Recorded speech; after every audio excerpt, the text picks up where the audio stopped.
All right, hello everyone, and welcome to my channel. This is an educational channel, and we look at great theories of everything from the past, ancient and modern, and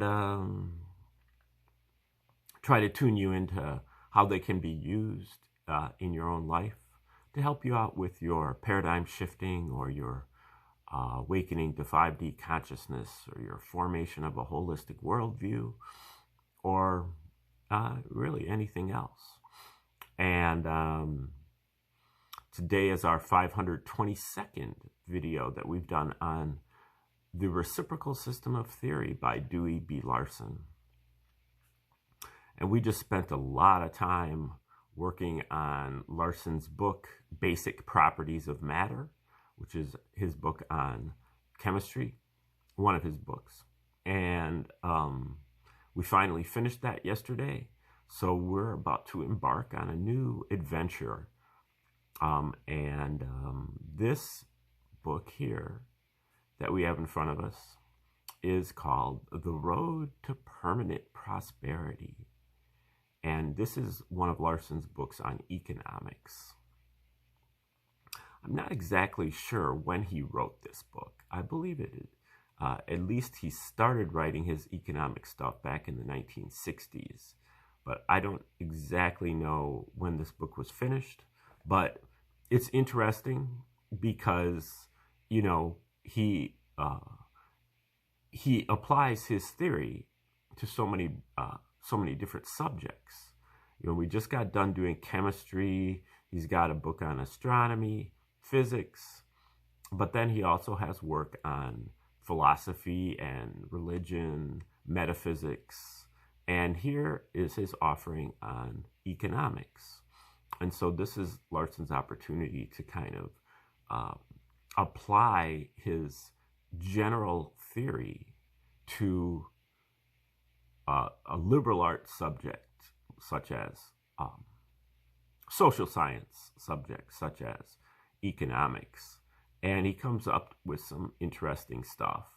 And so it also helps you to kind of figure out how to plug in Larson's theory to other subjects as well, because it is a generalized theory, and so you can employ it in any way that you'd like. Now, I'm going to give just a short introduction of Larson's theory, and then we'll get into the text here. Larson's reciprocal system is also known as the universe of motion, because Larson is one of the few scientists who attempted to construct his universe based on motion, not matter, not energy, but motion. And Larson in 1959 proposed his two fundamental postulates about how he believed the universe operated. And those are, the first postulate is that the universe is composed entirely of one component, motion, existing in 3 dimensions, in discrete units, and with 2 reciprocal aspects, space and time. And then the second postulate is that the universe conforms to the relations of ordinary commutative mathematics. Its primary magnitudes are absolute, and its geometry is Euclidean. And then from there, Larson, through a process of deduction, arrived at a theoretical universe, what his universe would look like if his postulates were correct.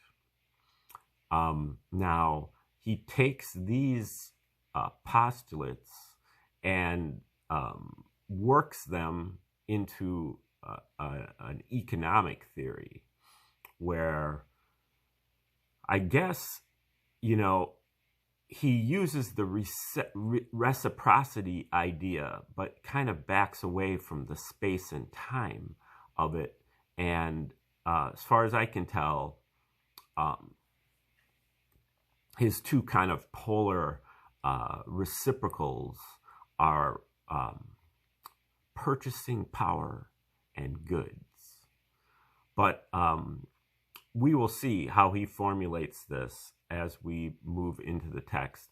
Now, I don't believe that we're going to read the whole text of this book like we have in other books.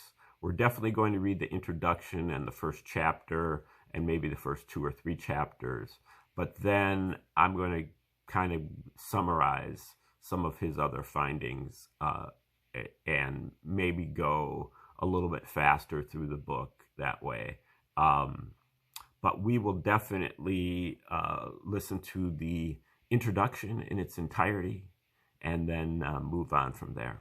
Okay, so here's the Road to Permanent Prosperity by Dewey B. Larson, Chapter 1, Introduction. Modern man, Homo sapiens, as he calls his species with a characteristic lack of modesty, has left evidence of his presence in various locations on Earth for 50,000 years or more. During this long interval, his fortunes have fluctuated widely. Periods of relative prosperity have alternated with grim struggles for survival, but there has been an unmistakable general trend towards a better understanding of the problems of existence, and human life is far different today from what it was in the Old Stone Age. When we stop to analyze this progress, however, it is apparent that the forward movement has been far from uniform. In most fields of activity, the gains have been meager and painfully slow. Indeed, in some of these fields, it is questionable whether we have advanced much beyond the point where our ancestors stood at the dawn of recorded history. Politically, war and the threat of war are still the same psychological and material burden on the nations of today as they were on the rival tribes of the prehistoric era. Economically, the great majority of the human race still live under one version or another of the same primitive communal economic organization that developed from man's first awkward efforts at group living. And where more advanced systems have evolved, they are imperfectly understood and ineptly handled. Ethically, the conduct of the populace in general is still far below the standards of even the earliest of the great moral and religious teachers. In striking contrast, progress toward understanding and control of the physical environment has been outstanding. And during the last few centuries, knowledge in this field, the province of physical science and its applied branches, has been expanding at a rate that might well be termed explosive. Recent spectacular achievements in certain special areas have merely dramatized this rapidly accelerating forward movement, which is taking place all along the physical front. This situation wherein one branch of knowledge is continually reaching out for new worlds to conquer, while its fellows still grapple unsuccessfully with the problems of the cave dwellers, is a strange anomaly in our present-day society, and the reasons for the extraordinary disparity deserve much more serious consideration than they are commonly given. A comparison like this is usually shrugged off with the assertion that the problems in these other fields are more difficult than physical problems, and that the slower rate of progress is due to this factor. We are entitled, however, to take this kind of a contention with a grain of salt. It is one of those statements that can neither be proved nor disproved, the kind of an explanation that is made in order for those who wish to rationalize failure to reach their goals. From a purely detached point of view, it is hard to understand why the maintenance of full productive employment, for instance, should warrant being classified as a more difficult task than the design and manufacture of an airplane. If exactly the same methods had been applied to the solution of both problems, we might perhaps be justified in concluding that the problem which resisted these methods was the more difficult. But where totally different methods have been utilized, we are certainly not out of order in suspecting that failure in one case and success in the other is a reflection of the relative adequacy of the methods used, rather than the relative difficulty of the problems.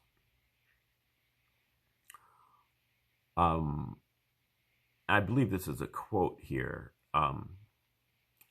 One of the most significant discussions now in progress turns on how far the methods by which the astonishing results in pure and applied science have been achieved may be transferred to other human other human activities. And that is, I think, from James B. Conant. I'm a little bit unclear on that. Moving forward.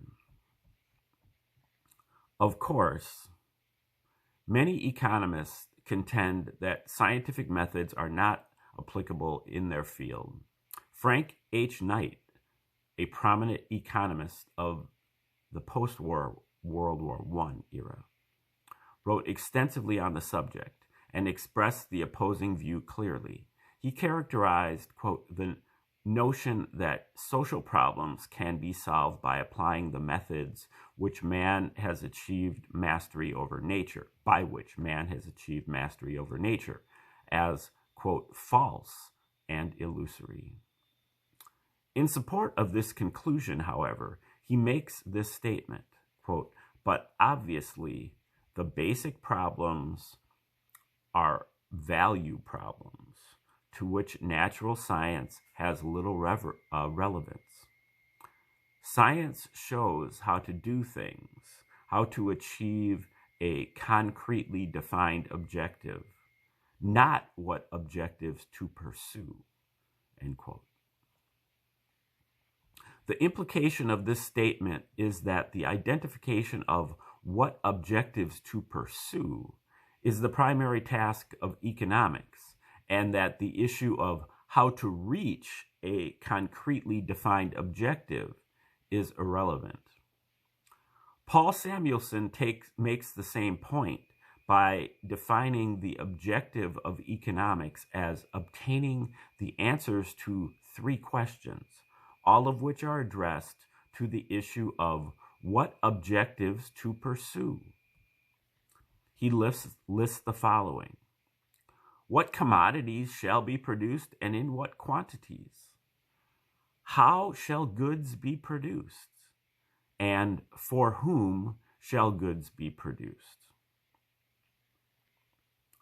We need to look no further to see why progress in economics has been so slow compared to the rate of advance in the scientific fields.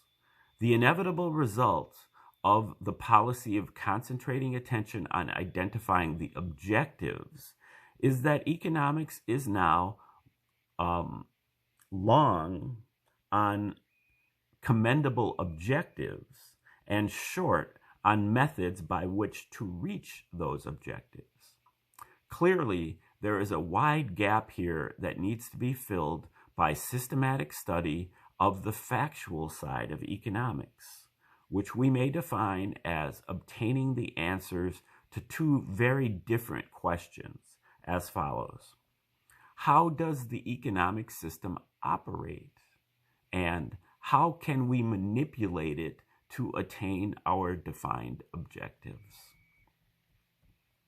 The economists challenge the assertion that there are factual answers to these questions, and even deny that there are factual data that can be applied to a resolution of the issues. From Heilbronner and Thoreau, we get this assessment of the situation. Quote, one of the most important attributes of modern history is lodged in a striking difference between 2 kinds of knowledge. the knowledge we acquire in physics, chemistry, engineering, and other sciences, and that which we gain in the sphere of social or political or moral activity. The difference is that knowledge in some sciences is cumulative and builds on itself, whereas knowledge in the social sphere does not. End quote. Frank Knight agrees. He tells us that, quote, the data with which the social sciences are concerned are themselves not objective in the physical meaning, are not data as scent observations. He goes on, they consist of meanings, opinions, attitudes, and values, not of physical facts, end quote. This has been the opinion of the leading economists ever since the beginning of systematic study in this area. One of the early theorists, Alfred Marshall, explained, quote, economics is a study of men as they live and move and think in the ordinary business of life, end quote. And on this basis, he asserted that, quote, the actions of men are so various and uncertain that the best statement of tendencies which we can make in a science of human conduct must needs be inexact and faulty, end quote. Heilbronner and Thoreau say that, quote, economists observe the human universe just as scientists observe the physical universe in search of orderly relationships, end quote. Jacob Viner, a contemporary of Knight, contended that there are no relationships in economics comparable to those found in science.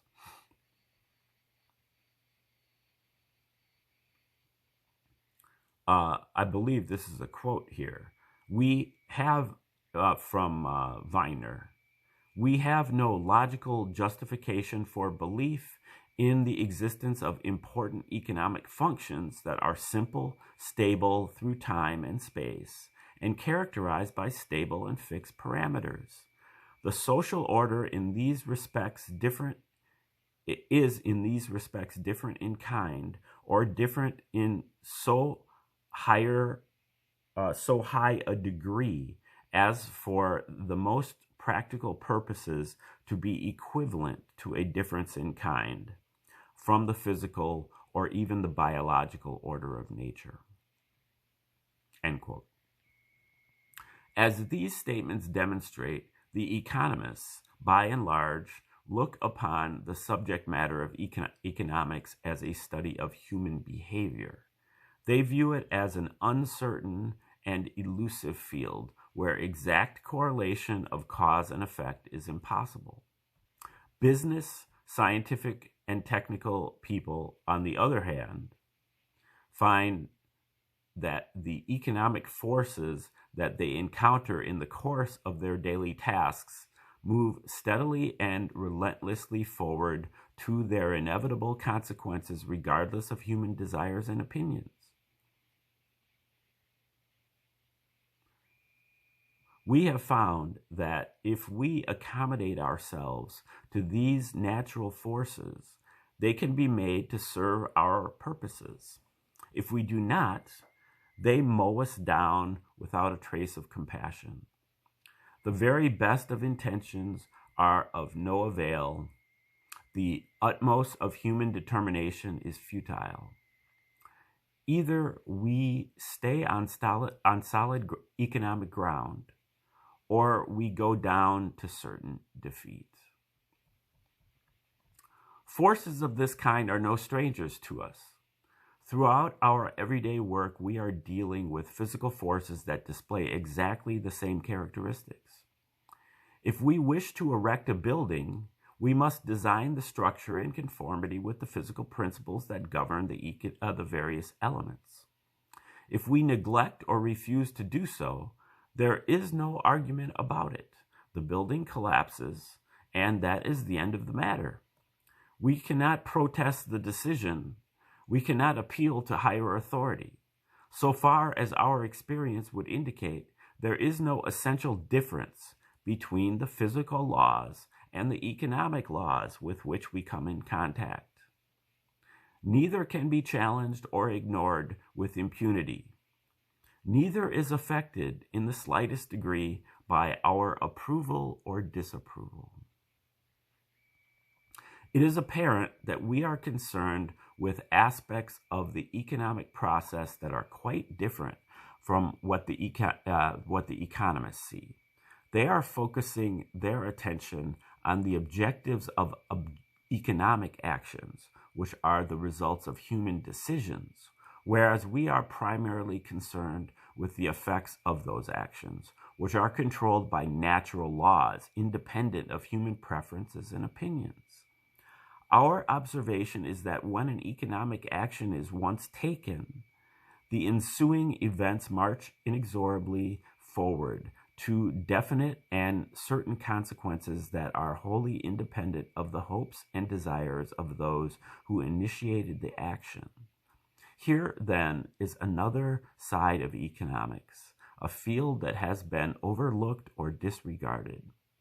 What we now propose to do in this work is to apply scientific methods to an examination of this hitherto unexplored or at least underexplored field. Economists, like the workers in other non-scientific fields, are what the medical profession calls general practitioners.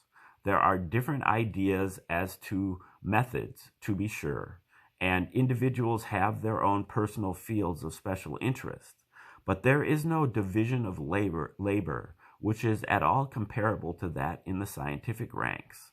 For example, John Maynard Keynes, the most influential of the modern economists, made his own basic studies and constructed his own theories, thus performing functions analogous to those of the pure scientist.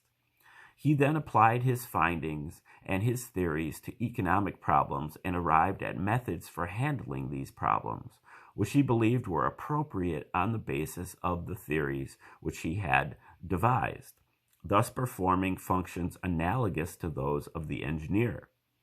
Finally, he took over the role of advocate and worked strenuously and effectively to get his theories and recommendations adopted by governmental agencies and others concerned.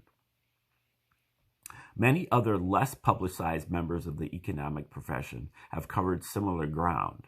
Still others confine their activities to one or two of these three fields, but they are all recognized as economists.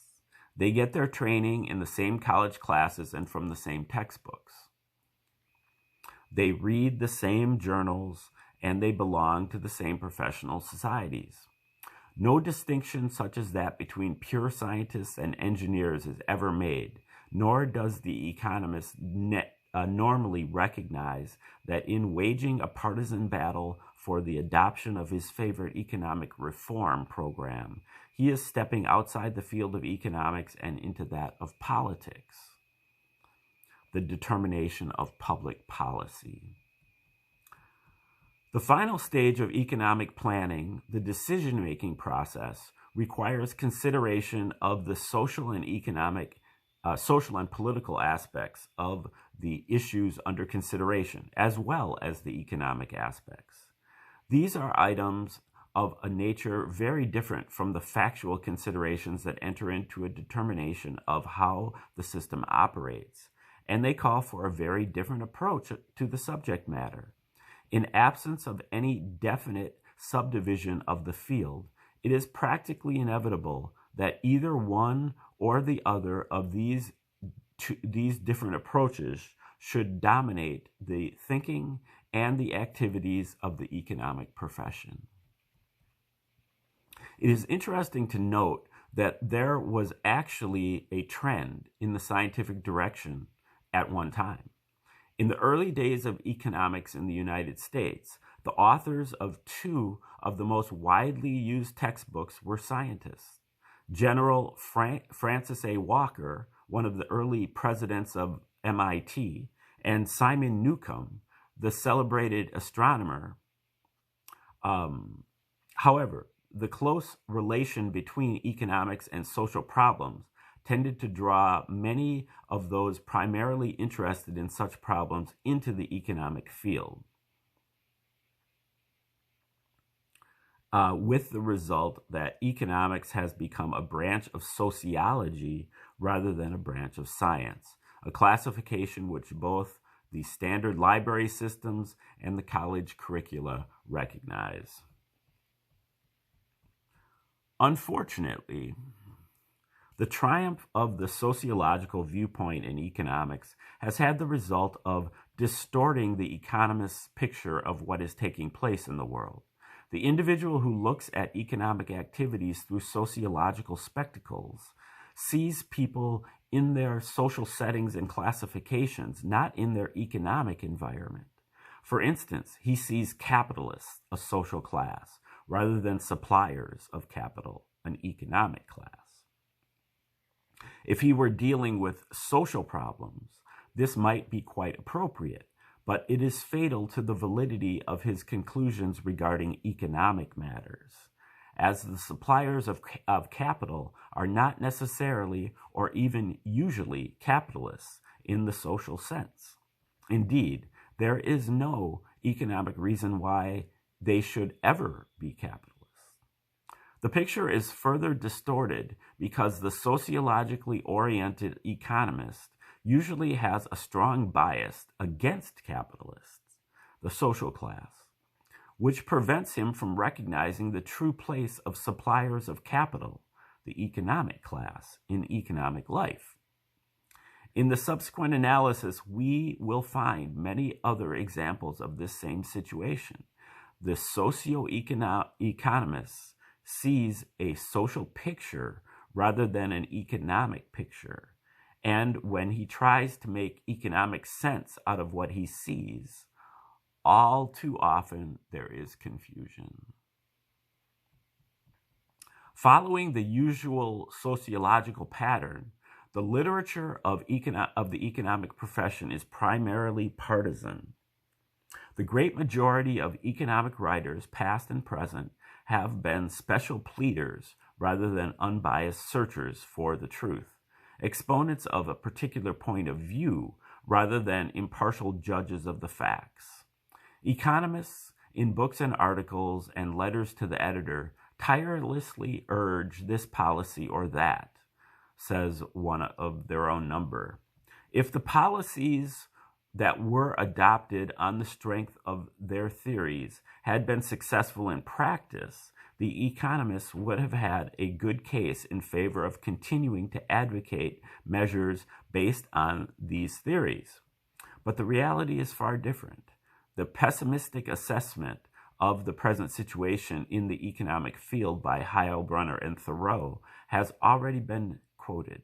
Samuelson likewise concedes that the economic profession has failed to accomplish its principal objectives.